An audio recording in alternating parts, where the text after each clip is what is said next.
ఓటుకు నోటు కేసులో Sathupalli Telugu Desam MLA Sandra వెంకటవీరయ్యకు ACB ప్రత్యేక కోర్టు సమన్లు జారీ చేసింది. మార్చి 31న వ్యక్తిగతంగా కోర్టు ముందు హాజరు కావాలని ఆదేశించింది. ఈ కేసులో ఇటీవల అవినీతి నిరోధక శాఖ సండ్ర పాత్రపై దాఖలు చేసిన అనుబంధ అభియోగ పత్రాన్ని విచారణ నిమిత్తం పరిగణనలోకి తీసుకుంది.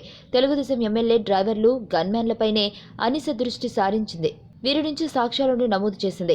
2015 మే 30న సమావేశం అనంతరం ఈ వ్యవహారానికి తెరలేచిందని పేర్కొంది. అదేవిధంగా తెలుగుదేశం ఎమ్మెల్సీ అభ్యర్థి వివేకానందరెడ్డి కుమారుడు వేం కృష్ణకీర్తన్, డ్రైవరు కుమారయ్య, వేం నరేందర్ రెడ్డి భూముల వ్యవహారాలను పర్యవేక్షించే కె వీరభద్రరావు నుంచి వాంగ్మూలాలు సేకరించింది. అనుబంధ అభియోగ పత్రంలో ఫోన్ సంభాషణలే ఎక్కువగా పేర్కొంది. సుమారు 99 ట్రాన్స్క్రిప్షన్లను పరిగణనలోకి తీసుకుని వాటిని FSL కు పంపింది. FSL ఆడియో టేప్లను పరిశీలించి నివేదికలు అందించింది. ఇందులో ఫోన్ సంభాషణల్లో ఎలాంటి అతుకులు లేవని నివేదికను అందించినట్లు తెలిపింది. 62 పేజీల అనుబంధ అభియోగ పత్రంతో పాటు 25 పేజీల డాక్యుమెంట్లను వాంగ్మూలాలతో కోర్టుకు సమర్పించింది.